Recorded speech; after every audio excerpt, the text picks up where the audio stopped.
नमस्कार प्रिय दर्शक बंधुरा इट एंड नाइन चैनले सकलके स्वागत जानाई। आज एक निरामिष आलू फुलकपि और पनीरेर रेसिपि आपनादेर साथे शेयर करछि।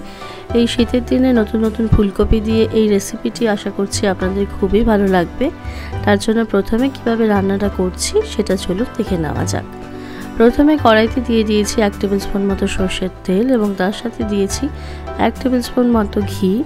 এই ঘি আর সরষের তেলটা ভালো করে মিশিয়ে নাড়িয়ে চাড়িয়ে নিয়ে প্রথমে এই পনিরগুলোকে কিউব করে কেটে রেখেছিলাম সেগুলো এখানে দিয়ে ভেজে নিচ্ছি।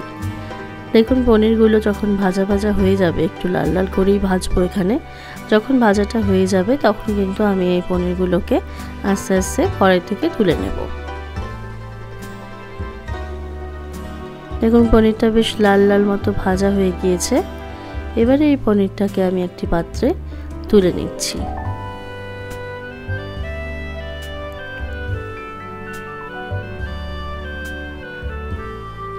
সমস্ত পনিরগুলোকে এইভাবে খুন্তি দিয়ে একটু তেলটা চিপে নিয়ে তুলে নিচ্ছি। এবারে একেবারে তো সমস্ত পনিরগুলো দিতে পারিনি, তাই বাকি পনিরগুলো এখানে দিয়ে আবারও নেড়ে চেড়ে ভেজে তুলে নেব।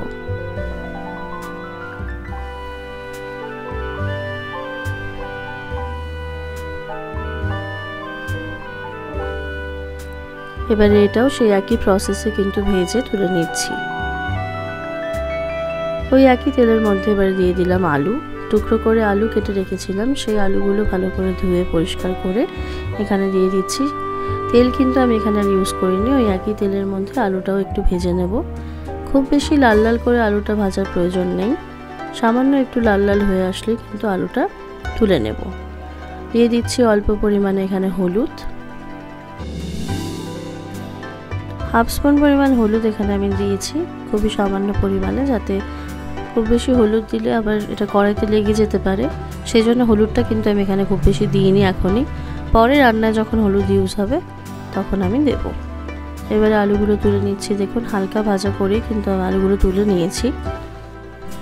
এবারে কড়াইতে আবারও দিয়ে দিচ্ছি খুব সামান্য পরিমাণে অল্প একটু ঘি এবং খুব সামান্য পরিমাণে সরষের তেল। অল্প একটু দিয়েই আমি এই ফুলকপিটা এবার ভেজে নেব। খুব বেশি তেল দিলে কিন্তু ফুলকপিতে প্রচণ্ড পরিমাণে তেল টেনে নেয়, সেজন্য খুব বেশি পরিমাণে তেল আমি এখানে দিইনি। এই অল্প তেলেই কিন্তু বেশ ভালো করে আমি এটাকে একটু ভাজা ভাজা করে নেব। দেখুন এগুলো প্রায় ভাজা ভাজা হয়ে এসেছে, আরও কিছুক্ষণ ভেজে নিয়ে আমি এটা তুলে নিচ্ছি।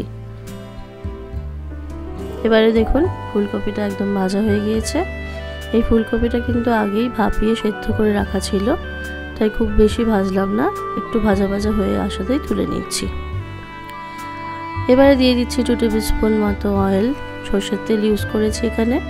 একটা তেজপাতা ছিঁড়ে এখানে দিয়ে দিলাম এবং গোটা জিরে 1 স্পুন মতো এখানে দিয়েছি। এবারে দিয়ে দিচ্ছি আদা আর কাঁচা লঙ্কা বেটে রাখা ছিল, সেটা কিছুটা পরিমাণ এখানে দিলাম।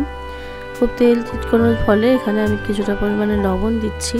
লবণ দিলে তেল ছিটকানোটা কিন্তু অনেকটাই কমে যায়। এবারে বাকি আদা কাঁচা লঙ্কা বাটাটা এখানে দিয়ে দিচ্ছি। এখানে 3 টেবিল স্পুন মতো আদা আর কাঁচা লঙ্কা বাটা আমি করে নিয়েছিলাম একসাথে, সেটা এখানে দিয়ে দিলাম।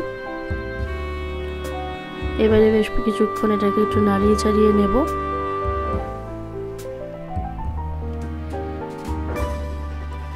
কিছুক্ষণ নেড়ে ছেড়ে আদার কাঁচা গন্ধটা যখন চলে যাবে তখন কিন্তু এখানে আমি দিয়ে দিলাম কাশ্মীরি গুঁড়ো লঙ্কা, হলুদ গুঁড়ো, জিরে গুঁড়ো এবং ধনে গুঁড়ো কিছুটা জলের সাথে মিশিয়ে একটা পেস্ট তৈরি করে রেখেছিলাম, সেই পেস্টটাই কিন্তু এখানে আমি দিয়ে দিয়েছি।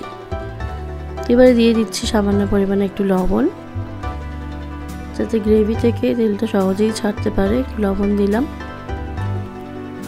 দেখুন এবারে আস্তে আস্তে গ্রেভিটাকে বেশ ভালো করে কষিয়ে নিচ্ছি। একটু সময় নিয়ে কিন্তু এই রান্নার গ্রেভিটা একটু কষিয়ে নেবেন।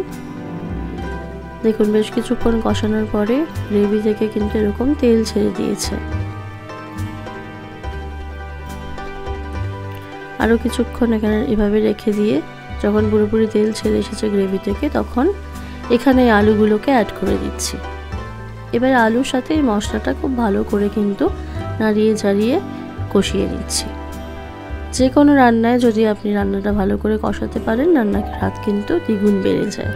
তাই চেষ্টা করবেন একটু সময় নিয়ে ভালো করে কষাতে।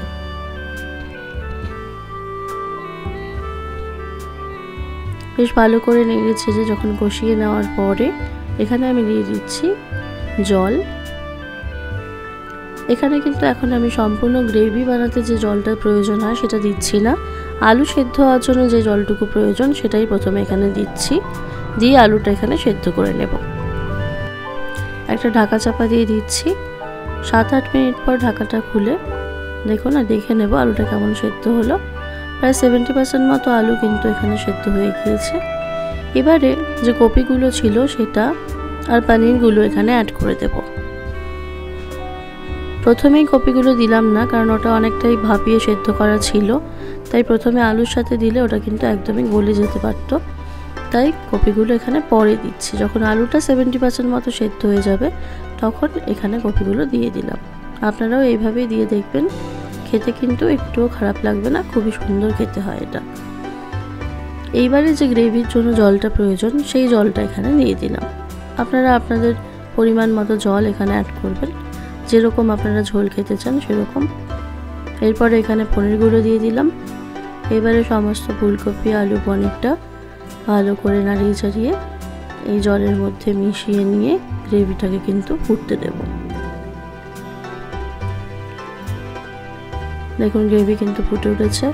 হাই ফ্লেমে কিন্তু আমি এটাকে ফুটতে দিয়েছিলাম যাতে জলটা টেনে যায় আর বাকি যেটুকু সেদ্ধ হওয়ার ফুলকপি আর আলু সেটাও সেদ্ধ হয়ে যায়।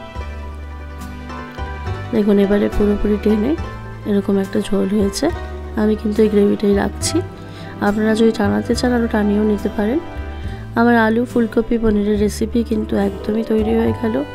খুবই ঘরোয়া উপকরণ দিয়ে এটা তৈরি হয়ে গিয়েছে। আপনারাও চেষ্টা করবেন এরকমভাবে বানাতে, আশা করছি আপনাদেরও খুবই ভালো লাগবে।